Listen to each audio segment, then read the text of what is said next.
Well, hello everyone. I hope you're all doing well. It's James from Tin Robot Games, and I am super pumped and grateful and thankful for everyone that helped back our most recent campaign, Cities of Venus Survivors.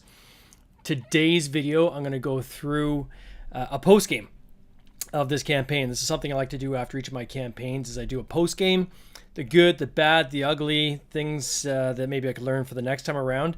And hopefully, if you're working on a campaign of your own, this is something that you could potentially learn from. So hopefully we'll get through this quick. This will obviously being recorded, so I'll repost later on a edited version. We'll cut out all my kind of side thoughts. But let's jump into it. So at the very top, I just want to kind of, again, this is the campaign we're talking about. For those that didn't know, we've launched this. We finished this about 3 weeks ago. And this was a game that was based on something we've been working on for several years. Cities of Venus is this universe that we've kind of built out. We launched a campaign 3 years ago called Cities of Venus. At that time, it was just called Cities of Venus. Since then, we've renamed it Lost Contact. And this was the second iteration in that story universe. So it was a standalone game. So you didn't have to have played the first game to play and enjoy this game. You can jump in at any point. But it was really the first big kind of push for us to launch into this kind of expanded universe. And we think the campaign went quite well. We funded just shy of 100,000. With the late pledges coming in over the next couple of weeks, we're probably going to cross 100,000. So from my end, it's pretty exciting when we've now been able to get a second title to cross the six figures. That's in Canadian dollars. We missed the mark on the US side, and I'll talk about that in a little bit as well. But you can see this is a campaign page. We took advantage of kind of the standard formula for doing a campaign page, which is having a video up front, making sure you've got a lot of animated GIFs that helps with the algorithms, with the how to play, lots of playthrough videos, and then reviews from content creators from across the board game industry. And the ones we went with, man, did they ever give us great reviews. It was pretty unanimous across the board that everyone was quite pleased with this title. In fact, the reviews were better than we even had on the first one, which is always good. And as part of this campaign, we also offered bundles for those who wanted to, if they hadn't, got excited about this campaign, but they hadn't been part of the first one, gave them a chance to still buy into that first game because we had stock that that was extra that we could ship to these backers. Now, the Cities of Venus campaign literally was just starting to ship out prior to this campaign running. So the first game that we did with all the manufacturing and working through that campaign started delivering about a month and a half before we ran this campaign. But some backers were still receiving their games during this campaign, and some even received their games after this campaign, which was not ideal. And those were predominantly the UK and Canadian backers. And this was something that was kind of out of our hands based on the shipping that we had been given from our shippers, where we were shipping from China. The games literally arrived like 6 weeks later than they had been promised to us. So that was a bit of a wrench in the system. So let's get into from the top. First, I want to talk kind of the pre-game going into this campaign, what we did. So every time I run a campaign, what I've learned now, this being my 8th campaign, is getting signups up front is critical, right? So you have to get people to hit the notify me button on the Kickstarter page. What that does is then when you launch, Kickstarter will send all those people that click that notify me button an email saying, hey, this campaign just launched. Check it out. What it also does is it'll hit all those same people when there's 48 hours left in the campaign to let them know that the campaign's ending. So Kickstarter is kind of doing some work for you. And that's why it's so critical to have that kind of notify me button set right from the get-go. In addition to this, you want to make sure your email list is quite robust. We had kept building our email list up. We're at just shy of 11,000 now. You'll always have unsubscribes that'll come through when you're doing these campaigns, but we used the Backer Kit launch program. So Backer Kit has a program called Launch. They've got Backer Kit Marketing, which is kind of like advertising. They manage your advertising for you. And then they have their BackerKit Pledge Manager. And then they have their own platform for doing crowdfunding. But that aside, the three key things that we usually take advantage of is Launch, which acts as kind of like a MailChimp system they have. But the good news is there's less chance somebody's going to unsubscribe from one of their emails if it's coming through their platform than when it's coming through yours. So I've been a big fan of using that in the past. It's not expensive. $100 is all it costs to use that system. And there's some benefits as if you get some savings if you're kind of using more of their services. Pre-marketing ads, I use their team for that as well. And then ads during the campaign. And the strategy there is that you want to train those algorithms before you launch so that they can switch the ads over. So they've already trained the algorithms as to who the audience is that's going to buy your particular game in all the pre-ads, usually 3 to 4 weeks leading up to your campaign. And then when your campaign launches, they can just switch those over to now live on Kickstarter ads. But the algorithm and the ads are still running, right? So you have kind of that ramp up, which I've found has been very impactful versus the past where some people would just start doing those ads on day one and you miss that whole ramp up period. And day one is so critical. I'm going to show you a graph in a second to explain just how critical day one is. Then what we had planned to do was use the BackerKit Pledge Manager at the end of our campaign. Now, the reason why I'm saying plan to is there's been some changes and some wrinkles that happened throughout this campaign. People that know me know that I tell like it is. I'm an open book. Literally, you can ask me anything. I've got the TikTok window up here. I've got my live chat window up over there. If you guys have any questions during this, you want to throw my way, I'd be more than happy to kind of work it into this post game. But let's keep going through. So those signups, when I compare those to what I had going into into the first campaign on Cities of Venus, we were at about half.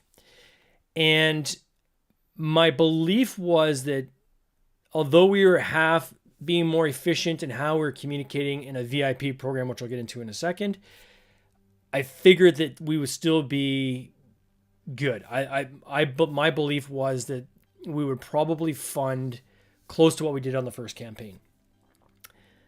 The challenge with that is I know better, right? And the math is the math when it comes to Kickstarter campaigns. And there's been so many times. I have a podcast called Board Game Binge. Check it out if you haven't checked it out already.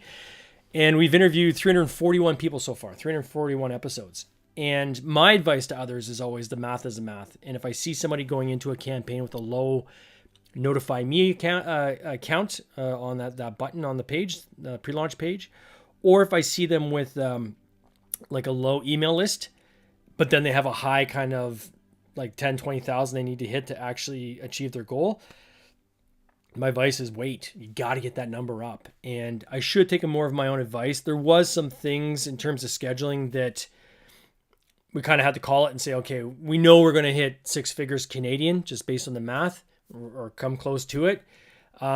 If we get luck with viral, maybe we'll hit the 6 figures, 100,000 US like we did on the first campaign.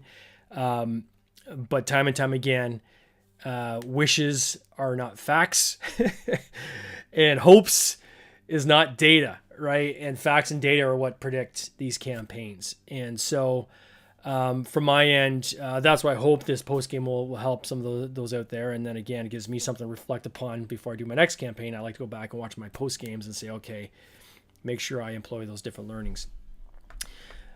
We did a VIP. So we did some pre-marketing where we had done some VIP signups. And what VIP is there's a company called Launch Boom. If you haven't heard of them, check them out. Their book is fantastic. Digital or paperback. I'd recommend getting the digital because there's templates and everything in there that are hyperlinked. But they're a marketing company that help people basically launch with a boom, like launch big.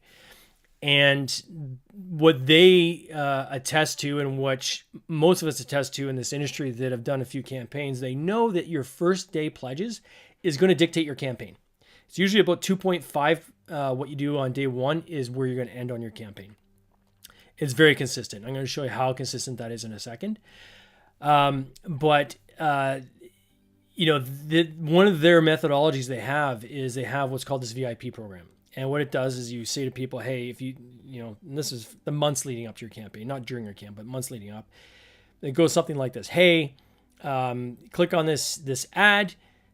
sign up to our VIP program. It costs $1. We're going to add you to our list. We're going to notify you when our campaign goes live. But if you want to give us $1 right now, we'll give you something for free. And what we did is we had one of the add-ons we actually gave for free for anybody that joined that VIP program. They just had to pay for shipping. And the data from Launch Boom shows it's like 60% of those people will actually fall through and pledge.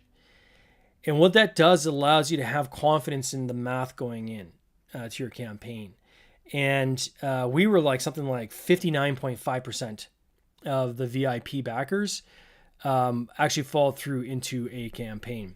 It's actually 58.8, sorry, is the number. So it's pretty close to 60% who signed up for that VIP program. So it's definitely something in the science behind that. And for us, it was one of the key things of doing that. We found that when we did our reviews this time, we went with 11 reviewers. So we made 11 copies. I kept one. I sent 10 out. One got lost in the mail. So 9 reviewers got to review this game. We went with reviewers that had reviewed Cities of Venus before. Again, sent them the copy. What we get's what we get, right? And if you go through those videos to see that they give the good and the bad, and but they're unanimously positive, which is fantastic.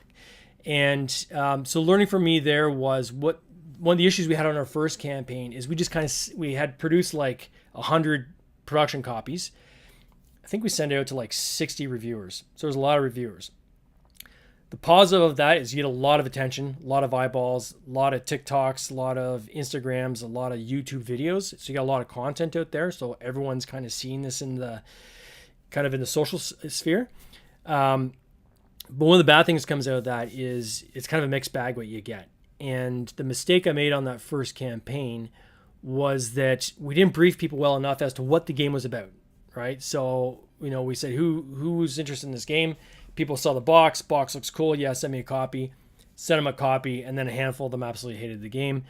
And in further digging, what we found out is that they weren't really suited for the kind of game. And had we done a little more research up front, we would have known that's probably not the reviewer you want to send a game to because they're going to be biased against it. So what we did is we want to make sure that, I keep data on all the reviews that are done on all my games to really hone in on what are certain people, what kind of games they like and what don't they like. So for instance, if I know someone doesn't like polyominoes, sending them a game that has a polyomino element in it is not very smart. So, because you're probably not going to get a good review. I had one reviewer that I had reached out to on Garden Geckos, and they said, "Oh, it looks fun. Send me a copy." And I said, "Okay, but just so we're clear, this is the structure of the game. Does that kind of fit with what you're looking for? Because I've seen a lot of your content, and a lot of your content says you actually score games on how much interaction there are between the people of being able to steal people's pieces and things like that. That's not this game." And they came back to me and said, "Oh, yeah, you're right. Don't send me a copy. I'll absolutely hate it." So do your research up front, right? So that's what we did this time. We want to make sure. Actually, I see Tabletop Vibes on here right now. Welcome. One of the great reviewers we had, right? A good fit. So that's why it's important for me to do the research on that. So we did that this time. So I think we nailed that in terms of our homework, getting it to the right reviewers. My only wish is we had more, because there's a lot more reviewers out there that I know had reached out to me wanting to see the game. And it came down to budgets. I just didn't have the cash. These prototypes, the Survivors of Venus ones, you got to think it's a $150 game. And that's, or 100 US, I guess, 150 Canadian, but 100 US. And that's at full production. Going and making 11 of those, like in a factory, just think of the cost of those, right? So it was not cheap. And so we were limited to the number we could send out. So we had to be very, very selective. So we picked people that would be fit with people I knew had great channels, people I knew do just fantastic content, right? So that's who we ended up going with that. And it paid out. I think those guys all did a great job. And you can check out those reviews on our page. The animation. Oh, so our Kickstarter video, this is something I started doing about, well, pretty much all my campaigns I've been doing this. There's always this temptation to go and do a fancy animation video. And this is no push against the great animator, like Kagan Productions is one of my favorite ones out there. Ori Kagan does amazing, amazing work. But if you don't have the budgets, that's not in the cards. So what I tend to do on my end is since I get the not prototypes, I get production samples made for the reviewers. I get a couple extra made so I have them here to actually film it. So instead of doing an animated version of showing how the game looks on a table and how things flip over, we get an iPhone out and we actually flip things over and show how the game works in real life. And that gets clipped to video. I'll put my own voiceover on it. And then usually at the beginning, I'll do like a little bit of animation, like 10 seconds at the very beginning, which is more story-based animation because that's cheaper to do as well. And so we did that as well. There's an Indian company we work with where they take our assets and then they'll animate them. So in this case, I wanted to set up the story that the mechs are launched from the station down to the surface. You see it parachuting down. You see when it lands, there's like kind of a glitch, and then that starts a story that you're stranded on Venus, and you got to try to find survivors and cobble things back together. That was our video. I'm still a big believer that unless you're at the $500,000 mark for funding, for me, it doesn't make sense. And, if I look at Yarrow Studios, this was the real big light that went off for me several years ago when I saw them doing a lot of like face-to-camera type videos, and they were still doing $1 million campaigns. So you don't always have to do fancy animations. So that's how we approached our animation on our campaign. I think it looked great, and it functioned well. All right, so let's get into the good of this campaign. So first and foremost, the fact that this is our second six-figure campaign. Again, I'm going to call it six figures. I know we're like 1,500 shy of that, but again, it's in the Kickstarter late pledge, and I'm pretty confident we're going to cross that six figures in Canadian dollars. We were trending on KickTracks for several of the days. I think at least a week we were at number 1, which is good. KickTracks, I've been able to see through tagging that if you can trend there, that will actually generate pledges coming back to your page, which is a positive. Our VIPs, that rocketed our early funding. So our day one pledges, we funded fast on this campaign, twice as fast as any other campaign we've done. Right, this is the fastest funding we've ever had on a campaign, and it was driven entirely by those VIP backers. So the VIP members that we had for this campaign, 58.8% of them backed the game. That's a huge stat. To me, that says anytime you can do VIP and lock people in early, that's going to be less costly than trying to get that same number of people in just through your regular ads. Stick your pledges. This is something that was interesting that I did on this campaign. Again, this is another Launch Boom recommendation.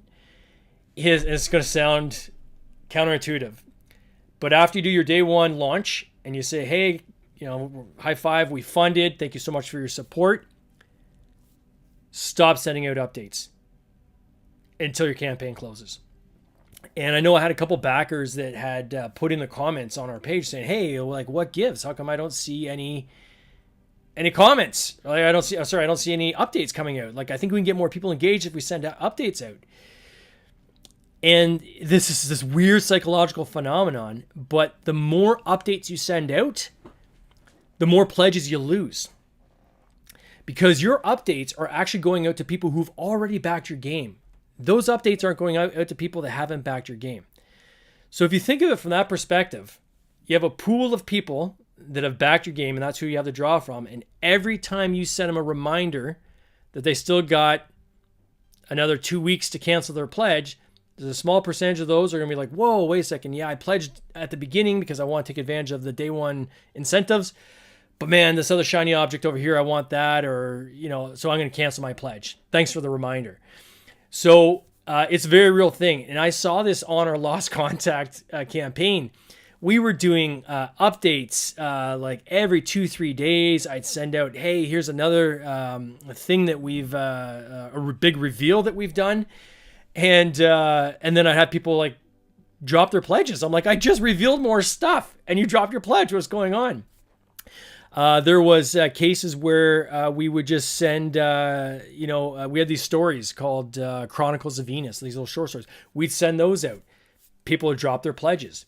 And you would see actual drops happen. They would actually be timed to line up exactly with when we did those I guess, announcements or updates.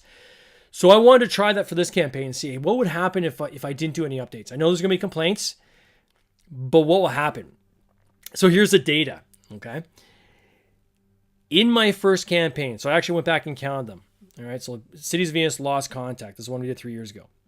17.7% of pledges canceled, right? So of all the pledges that came in, it's like a leaky bucket. Now, I always describe this to people that I talk with or consult with who are looking for advice in this industry. You have to look at pledges as a bucket of water with a bunch of holes in it. All right. So day one, you fill that bucket up with water. And now your job over the next 30 days is keep putting your fingers in those holes as you're trying to put cups of water in the top and keep the water from pouring out of that bucket. That's your job. So 17.7% canceled on that first campaign. On this campaign, where we did our hey high five, we hit our funding goal, and then nothing until the campaign was done. 10.5% was our cancellations. So our pledges were stickier. What I don't know is this is one campaign. So I'm not sure, are they stickier because people are more bought into because of the VIPs? So people that come in through the VIP program are already pre-sold. Is it stickier because people are bought into the Cities of Venus universe? Or are they stickier because we didn't do the updates? I think all those data points come into play, but the data seems to correlate with what we're seeing Launch Boom say in their data, right? Is stop sending out updates, especially in your final week. And even GelUp, and I'll talk about GelUp in a second. That's a marketing company that said, don't send updates in your final kind of 5-6 days. I think BackerKit actually says the same thing too. So it's a phenomenon. It's real. That's why you're probably going to see less and less companies do updates. You have to find other ways to engage. And I'll get into the bad in a second, but that was one of the things that was a good learning on this one. Bundles. So on this campaign, we did bundles. And the bundles was, hey, you can buy Cities of Venus Survivors for this price. But if you missed the first campaign and you still want to get that game, we have some inventory that we can still sell. We're going to bundle those together and give you that as a pledge option. Our bundles was 18.9%. So almost 19% of our pledges did the bundles. So from my perspective, that was very good because that means 20% of my backers coming in are new to the franchise. They're new to this universe, right? So now I've got more people that I can talk about when we do further editions of this universe and we get into Chronicle 3 and so forth. So bundles is good. One of the things I did on that is because the boxes are so big, there is zero savings if you ship two at the same time. In fact, the way you pack them so that they're safe, you got to pack them as two individual boxes. Because there's no savings, what we offered is we said, hey, if you want to come in, we'll ship you Lost Contact. When this campaign's done, we'll ship Lost Contact right away. And then when Survivors is being manufactured, when it's ready, then we'll send that to you afterwards. So you can play the one while you wait for the other. And some people seem to like that. And I think that compelled some people to make their pledges as well. This is interesting. So 27.1% of the backers from our Cities of Venus campaign returned. So almost a quarter of the people that were bought into that first game came back because they wanted to continue the story. They want more of this universe. So for me, that shows that, okay, there's a built-in base of people that are bought in, right? And if we can keep bringing them compelling games wrapped in this compelling story, I think that they're with us kind of for the long run. So that was interesting. I also found that 47.4% of pledges came from. So that's the same number, just the other way. So 27% of the backers came from Cities of Venus over. But of the people that backed this campaign, 47.4% of them were prior backers of Cities of Venus. So half of our audience has come over from Cities of Venus, which means half of our audience was new. There's some thoughts I have around that's got me kind of thinking at night on how I map this out going forward. But those are two interesting data points I thought were kind of interesting as you talk about these kind of narrative universes. And this is a trend we're starting to see across other companies that are doing board games, small publishers, where they create an IP and then they're creating kind of standalone games within that IP. And you're going to see more and more of this across different publishers. Gosh, I know I've interviewed a couple of them just in the past couple months. So this is something that I think more people are doing. but it does make you think, okay, now how do I manage that? Because it has some benefits at the beginning, like where we are right now. But the further you get into that franchise, there's some negatives, and I'll talk about the negatives in a second. And then, as I said earlier, just the cancellation rate was 10.5% versus 17.7% on the updates. Okay, the bad. So what went wrong with this campaign? I don't like to say what went wrong, but what was not ideal. And again, I'm a transparent guy, so I'm just going to kind of put it out there. I'll put it out there as respectfully as I can, but there are some things that didn't work. So, first, I think the fact that half the backers are from the first campaign concerns me a bit, because from two perspectives. One,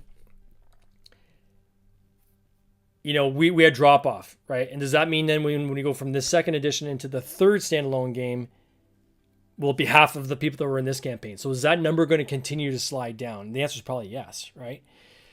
So we got to try to find ways to bring other people in. The good news is half the people of the fun of this campaign were new, which means I think there's opportunities in the way we communicate our page and the way we communicate the campaign that we can do better at attracting new people into the game and into the franchise. 70%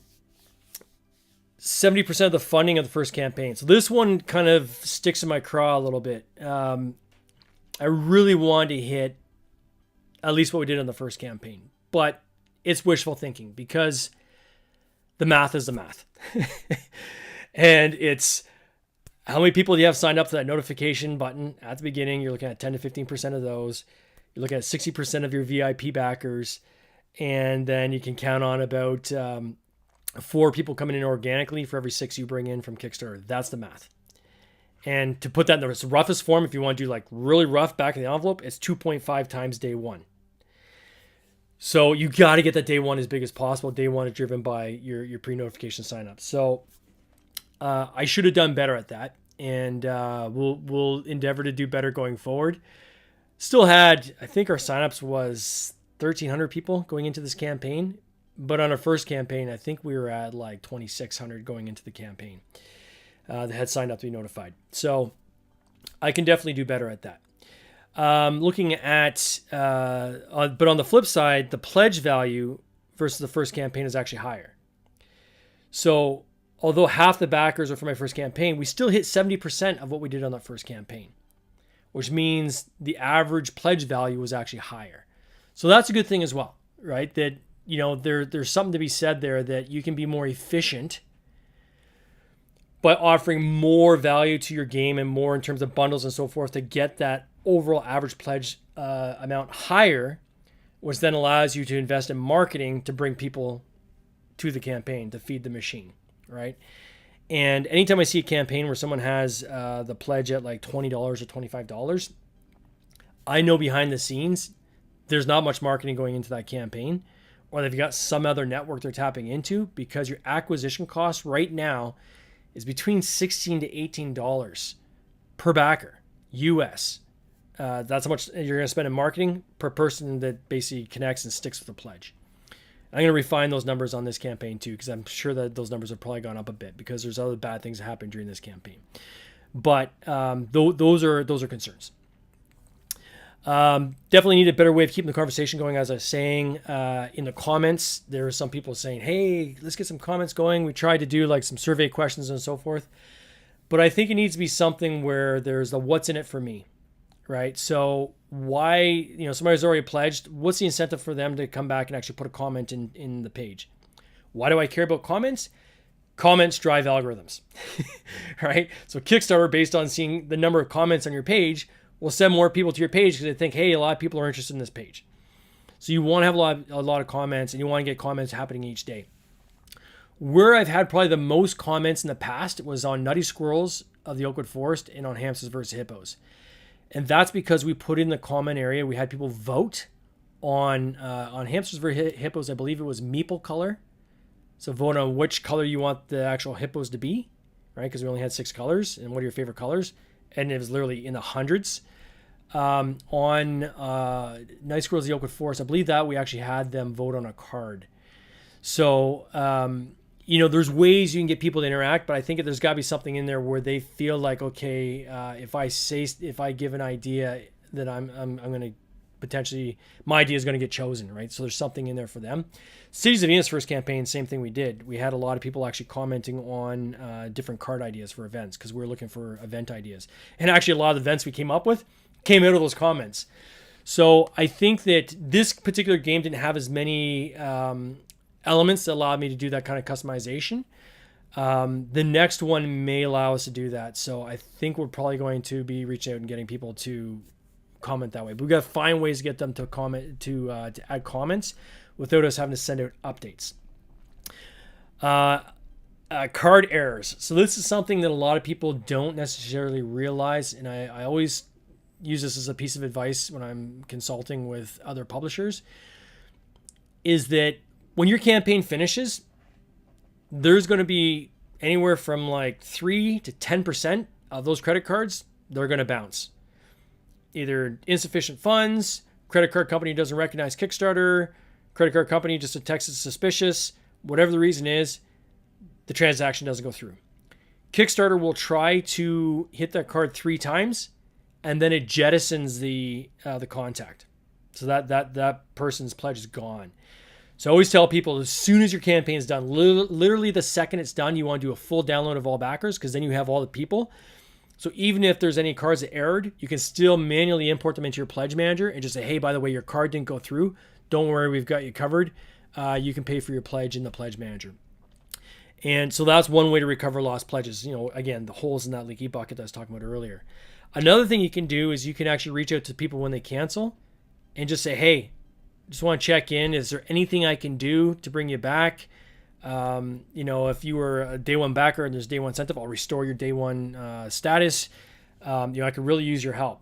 That personal touch, you will see anywhere from like the 8 to 10% of those people that cancel their pledges actually come back.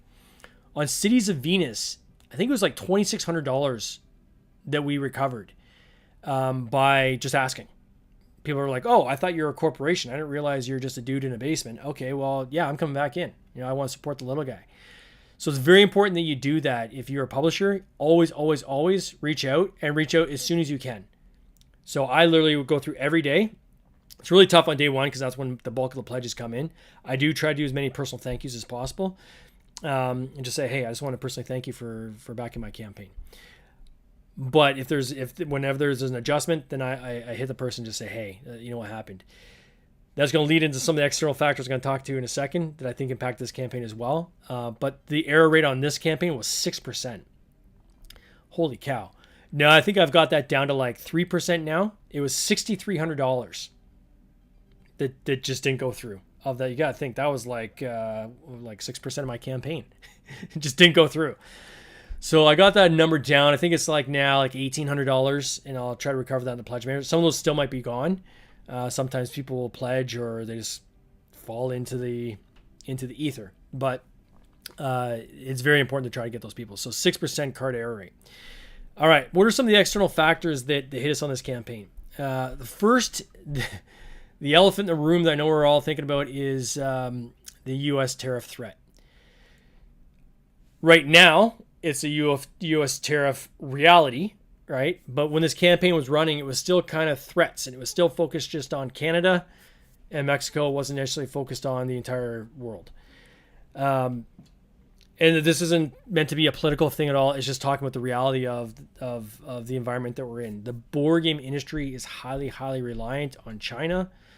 If Go to Game Crafter is literally the only U.S. manufacturer I even know of that exists that does manufacturing in the U.S. is Game Crafter, and they do small runs, so like 100 to 150 units. Anything bigger than that, they have to outsource to China. All their parts come from around the world, except for one thing that they can source locally. JT Smith did a great blog on this past week where he explained, hey, I'm even a U.S. guy, and this is hitting me hard, and this is going to impact all my prices as well because all my inputs are coming from around the world. People are aware of this, right? The impact of China and the manufacturing and how that hits us in this industry specifically. While we were under threat on this campaign, I had people reach out to me saying, hey, I'm just nervous about the whole tariff thing. had one drop out. They came back in, but definitely the threat of the tariffs that lowered the expected pledges that came in for sure. I don't have an exact number. I have no way of measuring it, but based on the sentiments and the comments that were coming in, for sure it was weighing in on people. The second part of that is a lot of the changes that were happening around the world and some in the US in terms of government structures and so forth. People losing jobs and people's jobs at risk, and literally had a number of backers when I reached out and said, hey, just want to make sure, like, is there anything to get you back? And they're like, look, it's not you. I literally just lost my job. Or, hey, I just been told we've been put on notice. I don't know if I'm going to have a job in a couple weeks. So I gotta, be careful with my discretionary spends. Totally get that. And usually I always say, man, I hope things turn around for you. I'm so sorry to hear that. And no worries. It's all good. But these are external factors that can impact your campaign, right? And they're things you can't really control. Cities of Venus, the first game, late delivery, for sure that impacted us. I literally had some backers saying, if I don't have my game, that first game in my hands, by the time this campaign closes, I'm not back in this campaign. Totally fair, totally legit. We did everything we could to get as fast as we could. We literally pulled the trigger on this at the end of November for the shipping. And based on the shipping companies and booking the cargo vessels and going across the ocean, it was supposed to be 6 to 8 weeks, and it ended up being like 12 to 16 weeks. And so that was really bad. And that was probably the part that frustrated me the most. We're on a daily basis. I was on the phone with the shipping company saying, guys, like, you're killing me here. I have a number of backers that are not going to back this campaign because they still haven't got the first game. And I don't blame them, right? I don't blame them. So that was another external factor. I call that internal, external. Internal, that it's obviously my issue. External, that it was the shipping company that impacted us. On the gamma timing, this is something I am going to be very mindful of going forward. So gamma ran the week leading into our campaign. Now, it's not during the week of our campaign. So, and why does that matter? Well, when you have partners, right? So when you have third-party partners that are helping you with your campaign and marketing and things like this, and it's difficult to reach them, and then they're playing catch-up when they get back, you fall very far down on that pile of priorities, and that can impact you. So I'm going to give you some very concrete examples. One, projects we love. Those guys were all on Kickstarter themselves. A lot of their team members were traveling and part of Gamma and so forth. I reached out to them, filled out their template for project you love status. Didn't get it. That one stung because I thought for sure we would, especially because we put a lot of focus in using a Canadian artist for the game, and really wanted to kind of promote that community. The fact that this was part of a narrative universe this part of a campaign that's previously launched, but for whatever reason, I don't know if they don't like sci-fi or what, but they didn't pick project that we love. That stung because that is I think that's like 10%. Organic pledges that you'll get out of that. I think part of that had to do with Gamma. So I think that certainly next year, the next version we do of this around this timing, we'll make sure that we are a couple weeks out from Gamma for sure, because I don't want to run into that again. Second thing, Backer Kit, who is our marketing company, also at Gamma. I'm pretty sure. They didn't outright say it, but it was very, very difficult to reach anybody leading up to my campaign. So those are some external factors that hit us. So let's get into internal factors. There's a long list here, so buckle in. All right. First and foremost, leaning into the fact that this is part of a narrative universe. On one hand, I think it helped us a lot. And I've actually had people reach out to me saying, hey, I'm like, I did a little survey with our VIP backers, and I think most of them are saying they back the game because they're bought into the narrative universe. However, I still have in the back of my head is how many people came to the campaign page, thought, oh, this is second chapter of a game, or this is part 2 of a game. I haven't played part 1. I don't want to try to catch up, or maybe I don't have the foreknowledge of what came before this one. That might impact my ability to enjoy this game. And I think because we leaned really heavily into the fact that this is like a chronicle or part of that story universe, I think that may have hurt us. I have no data points around this, so this is a gut feel. But certainly, I think going forward, I gotta put a lot of thought around. Okay, how do we approach going into the third chapter of this, which is Civil War? But again, it's standalone. You don't have to play any other games to play standalone. To play Cities via Civil War. But what I don't want is people to see, oh, this is number 3. You know what? I missed out on 1 and 2, so I'm going to pass this one by. So I'm going to try to make sure I pay attention to how we package that in the marketing going into that campaign. Review copies, definitely, very grateful for the reviewers we had because I think they were all just amazing. I just wish we had more. And on all my other campaigns, I had way more copies I was able to send out. Garden Gecko's coming up. It's probably gonna be the most review copies ever that's gonna go down this next campaign we're doing. Because there's this perception from people that you're just everywhere, that everyone's looking at this. You're on TikTok, you're on Instagram, you're on YouTube. Just everywhere people look, they're seeing your game, right? So there's something there, something special, and they want to kind of investigate it more. So definitely, I think that just based on budgetary constraints, I wish we had more production copies to send out to more people.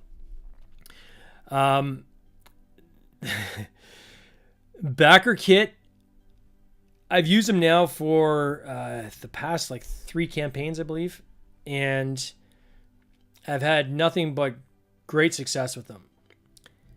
This campaign, there's no way to sugarcoat it. It was not great.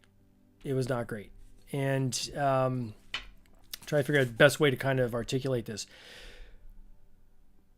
The analyst we had that kind of works the controls of the ads and so forth, I didn't realize they were going on paternity leave, and their last day was literally the Friday before my campaign was launching.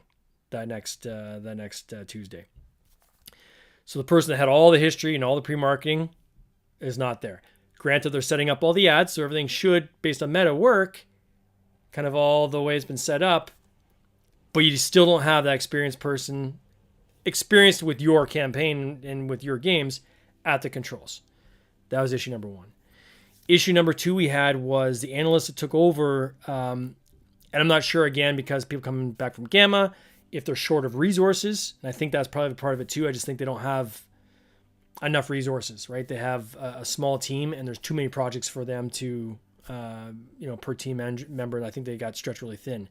As a result of that, this analyst relied heavily on Meta's tools to kind of run an autopilot. And there's a lot of interaction we had going back and forth where I was trying to say, hey, this is very mathematical. And so simple things like Tuesdays. If you go through any campaign and look at the actual days of that campaign, you'll always see little mini spikes on Tuesdays, right? Why? Because campaigns launch on Tuesdays. There's lots of noise on Tuesdays, lots of eyeballs on your campaign on Tuesdays. So people are kind of in the what's new on Kickstarter mode on Tuesdays, right? So if you can be part of the ad sphere on Tuesdays, you benefit from that, and you'll see spikes, right? And I've seen this on multiple campaigns. It's consistent. For some reason, when I was saying, hey, can you increase the spending on Tuesdays, they end up not turning the ads on. So our ads literally went, we're not turned on during some of our days that were supposed to be spiked. And we stalled, right? So we stalled, and we had people reach out to me saying, hey, behind the scenes, your campaign's stalled. What's going on? And it's kind of dealing with what's going on here behind the scenes. We're trying to fix this. And it was not ideal because we didn't have that immediate back and forth. One of the challenges you have, and I get it, when you have a small team stretched really thin, you can't really afford to give people your cell phone number or kind of here's a direct contact information. So everything's through email. So there's a lag. And that makes things worse when you're trying to make an immediate action, and you can't because there's a huge lag, right? Waiting for somebody to get back to you on when they check their emails, right? So that was an issue. And I hate to say it, but it is. There's no way to sugarcoat it. We brought Jellup in mid-campaign. I had actually just interviewed one of the team members from Jellup, and we're talking about the campaign. I'd used them once in the past and actually canceled before we started, but they had actually developed quite far since then, right? And they're actually an official partner of Kickstarter now, and actually Kickstarter's preferred marketing company for doing marketing ads. So we used Kim, so we got Jellup to jump in. we got a bump, so they got a little bit of an engine kind of rev there. But then again, it's tough to get going once your campaign is stalled. It's kind of like when you have a car stalled and you're trying to push it up a hill. Like it's very, very tough, right? You're kind of dead until the last 72 hours. But coming out of that, and there's some learnings I'll talk about coming out of that, but I'm it sucked the way it happened because I estimate it's probably about 5,000, if I was to guess, that we probably lost based on that stall. But I got some great learnings out of Gel Up, which to me there's value there that I think makes up for it on the Gel Up side. Used Kickstarter for the last 72 hours, or not Kickstarter, we used BackerKit for the last 72 hours because, again, all the algorithms and everything were already trained. So that I knew going into that last 72-hour spike. And again, just said, guys, like, just open the taps. Like, we have to get as many ads as we can running during those last 3 days, which we did. So, it's disappointing. It's a great team at BackerKit. They've done such good work over the years. They got some really good tools. The BackerKit launch, which is kind of like that MailChimp program, is very, very good. But man, did this ever sour my my experience on the marketing part specifically.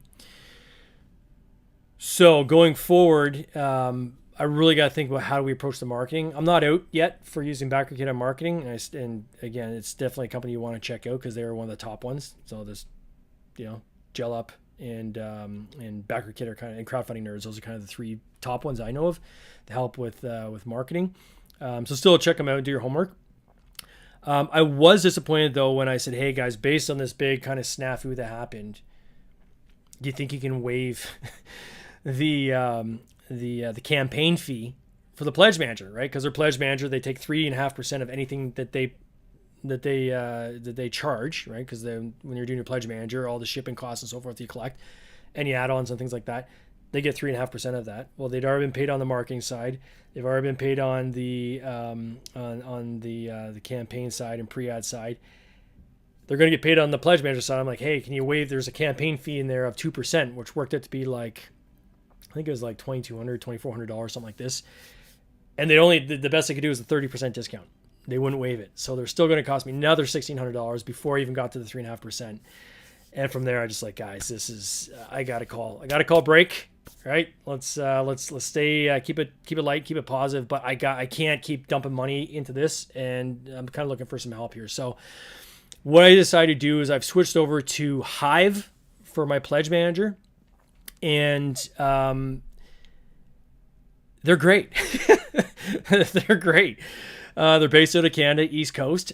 These are the guys that did, I think it's called like Feudal Kingdom or whatever. It's kind of like catapults and crossbows and catapults where you fire the things and you knock the guys off the castle walls. They have a number of games. I know I'm not doing justice, but they're a publisher. And what they did in creating their in publishing is they found that they had a lot of tech resources around them, and they decided, you know what, we're gonna make our own pledge manager because the ones out there are not doing kind of what we needed to do. And then they've offered this now to other publishers. So now as a pledge manager, I see these guys quickly growing to be they're going to be a tough competitor for the ones that are out there. There's some really big things they have going from. One, there's no campaign fee, 0. So it's 4%. If you get a pro plan, it's 3%. I'll put it, I think in the show notes, I'll put it, there's a code that they gave me that if people want to use a code, it gives you a pro plan, which is like 3% versus 4%, but 3%.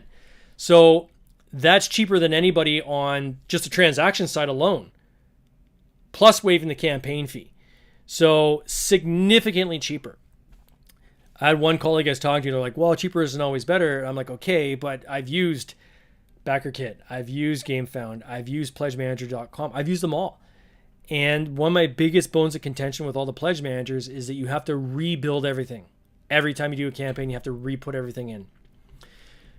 One of the clever things that the Hive guys came up with, in addition to a tool I'm going to show you here in a second as well, is you build it by company.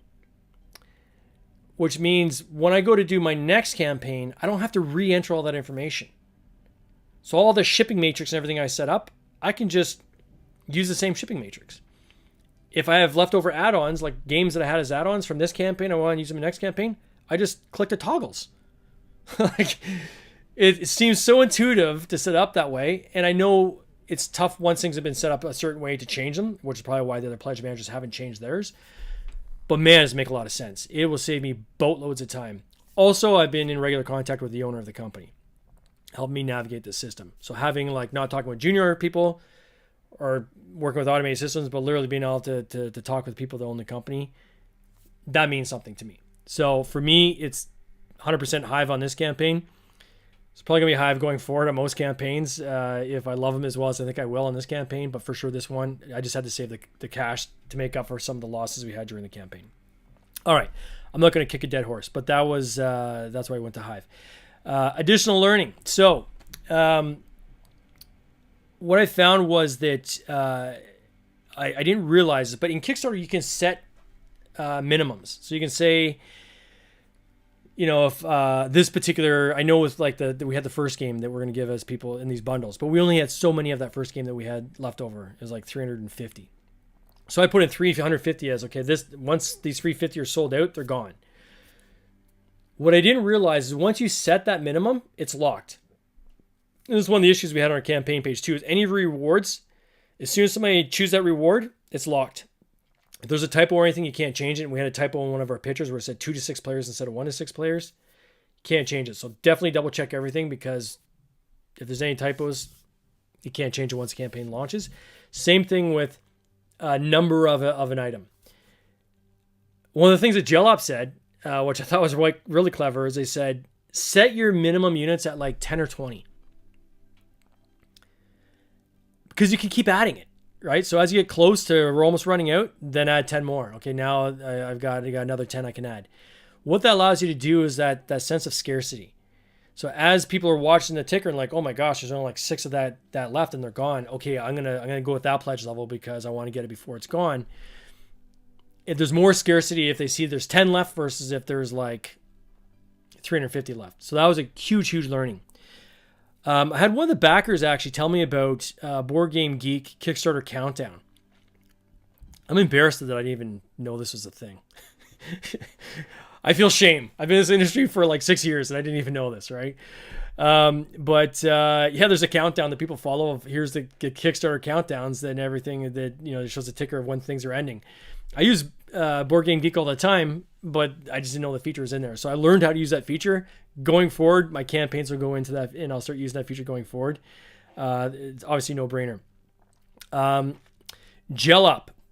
One of the reasons I've been using BackerKit up to this point is that just from a cash flow standpoint, if you use BackerKit marketing, they will put their funds for, and you have to qualify. So let me just put that out there. Is they'll look at your campaign and they'll do an estimate of what are the chances. All these guys do this, by the way. Of what are the chances this is going to succeed? Because they don't want to put their money into something that has a chance of failing and they don't get paid, right? So they want to go with a sure thing. But what BackerKit marketing does is they'll run all the ads on their dime. At the end of the campaign, they'll send you a bill for what they spent, right? And you can watch it. You can see how it tracks and so forth. You can turn it off, give them notice to turn it off at the end of that day and so forth. That helps immensely from a cash flow standpoint. GelOp now has an affiliate company they work with that does factoring. And what that means is, well, GelOp is not putting their cash necessarily up front. They work with a company that if you qualify with that company will put the money up, and then you'll have to pay them interest on that cash, right? Whatever they lend you. If they lend you $5,000, they lend you $10,000, you're going to pay them, I think it's like 5% or something of the cash they lent you, which is a pretty good loan rate at the end of your campaign. Knowing now that I got 2 options where I can use other people's cash to run those ads, so this frees up my cash flow until the end of the campaign, it definitely puts GelOp square in my sights of probably the company I'm going to use in my next campaign from the beginning, pre-marketing all the way through to the end of the campaign, just because A, they've got access to Kickstarter's data, so they can actually slice and dice the audience based on similar games to what I've funded. They also have real-time, it's called, what's the app called? Can't remember. Slack. They use Slack, so you can actually contact your account people in real time and copy everybody. Talk to the owner of that company as well. A very, very nice gentleman. And so the team is primed and ready to keep growing. I mean, they've done, I think, $1 billion or something crazy like that in terms of funding. So probably now they know they've got this factoring company that I've qualified with. they're probably who I'm going to use at the next campaign. So that was a good learning, just to be able to know that there's another resource out there for doing the marketing.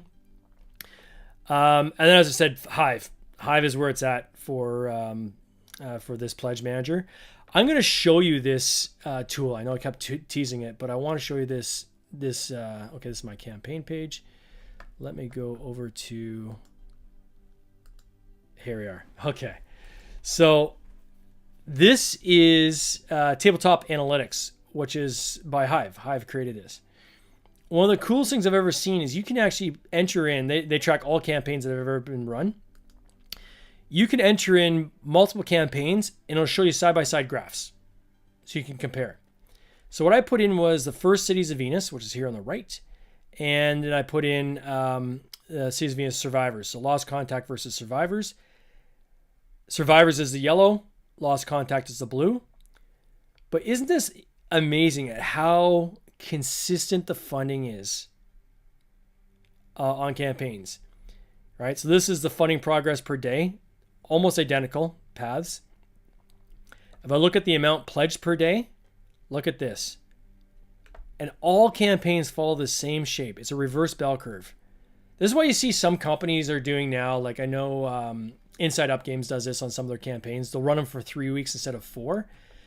Because the belief is, weeks 2 and 3, if you just do that, you're gonna do the same pledges in 1 week than you would over those 2. A shorter campaign, you keep the momentum, excitement going. I might actually try that on my next campaign as well. But man, boom, you got to hit like a rocket ship out of the gate on that first day. Your second day is usually going to be about a quarter of what day 1 was, and then the third day is about a half of what the day 2 was, and so forth, and it just flattens out. And then the last 72 hours is usually equal to what you did on day 2. Sorry, is equal to half of what you did on day 1 is usually your last 72 hours. So it's a reverse bell curve. But look how consistent these dots are, right, throughout the campaign. The biggest difference is up here where it started, and on the far right is where it ended. All right, that's the biggest difference. So what's really cool about this tool, and then it shows your new backers per day. It shows you can actually see the blips. Each of these blips that are happening throughout the campaign are Tuesdays, which is what I brought up earlier on. And as you can see, it follows a pretty standard curve. But this is really cool. So you can actually go through other campaigns, right? So if you're new to Kickstarter, this is your first campaign, Tabletop Analytics doesn't cost anything. So Tabletop Analytics, maybe we'll put a link in the show notes as well. You can go there and you can say, hey, I'm launching a trick-taking game. All right, let me look up other trick-taking games and see how they funded and kind of, how they progressed, and it'll give you an idea of comparing what they did. Or if you can see that someone did something really interesting mid-campaign and, wow, I wonder how that actually did. Like, how did that compare? You plug it in and you can see if it spiked or not. I've traditionally used kick tracks for this kind of analysis, but I think this is better. By far, Tabletop Analytics is a much, much stronger tool. Okay, so looking forward, key things I'm looking forward to. One is shipping loss contact. So on this particular campaign, we are now no longer in the uncertainty of tariffs, but we're in the reality of tariffs. What we don't know is there going to be a pause with China? I imagine, given that there's an escalation, I think as of today when I'm recording, it's 145% tariff on China. The minimum package threshold has been eliminated. And what that was is there used to be this rule that if it was under $800 value, because there's so many packages coming into the States, like through Amazon, Temu, and these different kind of drop ship companies, it's just overwhelming. Like customs can't handle that kind of volume. So what they did is they said, okay, let's focus on the big stuff coming in, like containers and so forth. Anything under $800, there's no tariffs. So the way we were set up is we would actually, and I literally just finished setting up this entire infrastructure prior to this campaign. Well, I actually did it on Garden Geckos, but now for this campaign, which was to ship everything direct to backers from China. Can't do that now. right? Because then you're now, because it's going direct to consumer, now that tariff is on MSRP, not on manufacturing cost, right? So on a $100 game, that's a $145 tariff, right? So that's just, you can't, I mean, we're paused. We're not shipping any games right now to the States from China. It just doesn't make sense. I've had some people say, well, why don't you ship, to Canada and then from Canada down to the States? Custom is based on country of origin, not country of where you're shipping from. So there is no loophole to get around this, right? Basically, the way to get around this is wait until the dust settles. And this escalation goes back and forth. Maybe we get to 500% tariff on both sides. And eventually they sit down at the table and they come up with what is a reasonable settlement between the two. For sure, they're going to settle on something. I have no doubt. I just don't know how long, if that's weeks, is that months? Probably definitely not a year, probably weeks, but maybe it goes months. We'll see how far this kind of brinkmanship goes. But so right now for shipping lost contact, so people that back this campaign who got the bundle, the first game, which we have in stock, if you're not in the USA, the Pledge Manager goes out at the end of this week. So I'm literally been working with Hive on this Pledge Manager. Pretty pleased with how it's looking. We're going to launch this probably tomorrow, Saturday at the latest. If you're not in the States, once you finish the Pledge Manager, then we're going to be shipping out Lost Contact. For those in the States, we'll still ask everybody to fill out the Pledge Manager, but we're not going to ship anything. And the reason why we still need the Pledge Manager filled out is because we need to know how much to make of certain things, right? So if a bunch of people just say, hey, I want the Dust Reclamation Trick-Taking Game add-on, and there's more ordered than we had planned, well, then I need to order more, right? So I need to kind of get a feel for, what we need to make. So I'm still going to ask people in the States to fill out the Pledge Manager, but with full transparency that it's not a good idea that we ship until this thing settles. My hope is that there's no tariff for anybody, or so small that we can absorb it. But I don't know. We're going to have to see. Manufacturing, I've already been talking to the factory to say, is there a way you could finalize assembly in another country? So much like Game Crafter in the States, imports all the parts and then they make their small run games there. So it's a product of it's made in the USA. We can do the same thing with board games as well, right? Large format board games. So Singapore, for example, which is not too far from China, they have a 10% tariff, right? So is there an option? And I've reached out to manufacturers and say, hey guys, there's an option for you to kind of make all the parts, ship them to Singapore, and maybe do final assembly as Singapore so that we can, ship under a lower tariff. I know all the manufacturers are going through this exact exercise right now to figure out, okay, what is the plan? Because obviously no one's going to accept like a 150 to 200% tariff on stuff. Like you got to find some way to adjust the model. So we're going through that right now. I don't have the answers, right? Like it's still a moving target, and there's an immense amount of uncertainty, as everyone knows. Everyone's just kind of scratching their head saying, okay, what's going on, right? So we're trying to figure out what the path is. It's kind of like a wet diaper. Like it's like trying to like hold on to water, right? Like it just keeps changing. It's all over the place. So, we're going to do our best and we're going to figure it out. In terms of campaigns, we're not stopping as a company. Garden Geckos is the next Garden Geckos, Dewdrops and Koi Ponds, reprint and expansion. So this is a campaign that we ran last year. It's our highest rated game on BGG, and people really like it. I happen to really like it. It's a fun game. It's a tile placement game, these hex tiles, and you're trying to capture bugs, and you're putting your family geckos out, and you're trying to get these market objectives and so forth. So we had this idea for an expansion, which we had while we were making the game.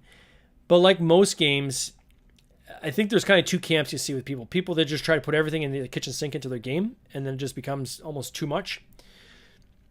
I can think of a game I just recently received, which the box is like this big. And it has so much stuff on there, and they've covered off so many different scenarios that I don't know when I'll get to those different scenarios. I'm kind of wishing they had just gone with a simpler format and add those things on in later campaigns. So that's what our plan is let's get the core game, and if we have other ideas, things that could be cool to add on, well, let's get people used to the core game first, then we'll add on the other stuff. Dewdrops and Koi Ponds, this is adding wild elements to the game.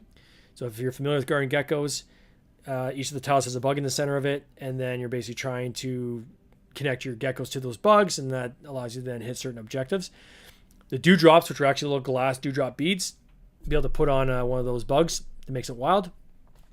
The koi ponds is a wild terrain that fits over top of your terrain tiles. It can turn your terrain wild as well. And then we've got a bug vendor market where it's smaller cards, so kind of like Everdale size. I think those are 56 by 33 or something like that, whatever the small Everdale size is. But we have a market of cards, so another market of cards we'll add, which allows you to cash in your meeples to buy game-ending points. And so what we're going to do is we're going to offer this expansion up for anybody that owns Guardian Geckos right now. They can just back the expansion. What I'm trying to do, and again, with this whole dropship program now, just put a wrinkle in this, but the initial plan was that if you back the expansion only, shipping's included. And again, when the campaign concludes, it's out the door and comes straight to you and you add it to your game. For those that hadn't experienced Guardian Geckos or missed out on the first campaign, we're doing a reprint. It's going to be in the white abstract Guardian Geckos box. So that'll be what we premiere on our page. And we'll be including with that, we'll bundle with that then the expansion as well. And so for people to use the campaign. So this campaign, my hope is to launch it by, realistically now we're probably looking at June, maybe end of May, we'll see. Right now we're getting into manufacturing we're pre-making the expansion part, so that way I can just send out, and I said this at the beginning of the video, to as many reviewers as possible. We had a ton of reviewers during the campaign and even after the campaign on Guardian Geckos.